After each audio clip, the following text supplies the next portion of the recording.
পাপড়ি, আরে কি হইলো? অনেক দেরি হয়ে যাইতেছে তো। এই মৌকে পাঠাও না।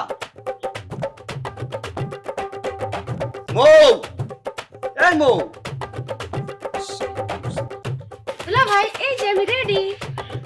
সি সি সি, আস্তাগফিরুল্লাহ, নাউজুবিল্লাহ। এই তুমি এটা কি পোশাক পরে বেরিয়েছো? কেন? আমি ওয়েস্টার্ন ড্রেস পরে বের হইছি। এটা কোনো পোশাকের মধ্যে পড়লো? এই এই এত মানুষের মধ্যে আমি তোমাকে নিয়ে যাব ঈদের শপিং করাইতে। কত মানুষ থাকবে, মুরব্বী থাকবে, যুবক থাকবে, এরা তোমাকে এই নজরে দেখে দেখে তো সব শেষ করে দেবে। এই তুমি পোশাক চেঞ্জ করে যাও। আরে দেখার জন্যই তো ড্রেসটা পরছি, তাই না? আমার ভালো লাগছে। তুমি এগুলো কি বলতেছো? হ্যাঁ, মুসলিম ঘরে জন্মগ্রহণ করে তুমি এইসব ড্রেস পরে মানুষের দেখাইবা? শুনে একটা জিনিস মনে রাখবা, সস্তায় যে জিনিস পাওয়া যায় ওই জিনিসের দাম থাকে না। এরকম সস্তা ভাবে ঘোরাফেরা করলে কেউ 2 পয়সা দাম দিব না, সবাই খালি দেখবে, ভালো কিছু আর হবে না। যাও, বুরকা পরে আসো। যাচ্ছি। পাপড়ি, এই পাপড়ি, কি হয়েছে? এই আসো তো এদিকে।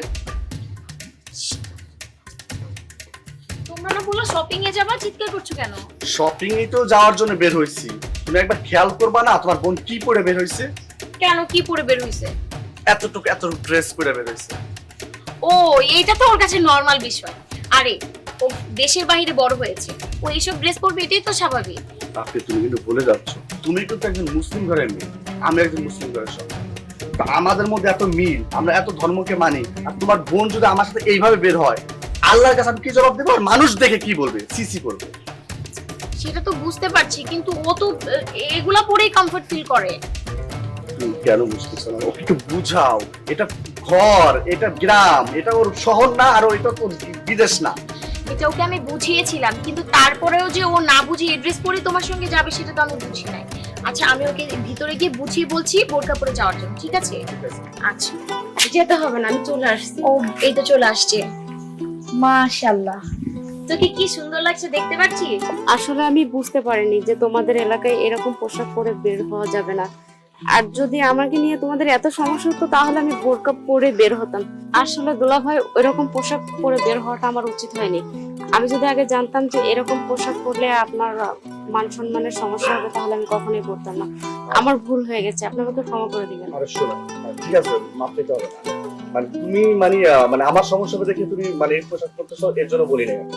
শোনো, আমাকে ক্ষমা করতে হবে। তুমি একবার চিন্তা করে দেখো, নিজেকে একটু আয়নায় দেখি তো আসো, এখন কত সুন্দর লাগতেছে। পর্দা সবসময় মেয়েদেরকে না সুন্দর করে তোলে। আচ্ছা, এখন এত কিছু বলার দরকার নাই। ও যেহেতু নিজের ভুল নিজে বুঝতে পেরে বোরকা পরে আসছে, এখন নিয়ে যাও। এখন তো আর তোমার কোনো সমস্যা হবে না। হ্যাঁ, ঠিকই বলছো। দাদা আসো, বৃষ্টি চলে আসছে। যাও তাড়াতাড়ি যাও। আচ্ছা আপু, আসছি তাহলে। আচ্ছা, আরে আসো আসো, আমরা তাড়াতাড়ি যাই, রিকশা নিতে হবে, আসো। পাগল একটা, কি সুন্দর করে নিজেকে মানিয়ে নিল। এই না হলো আমার ভুল।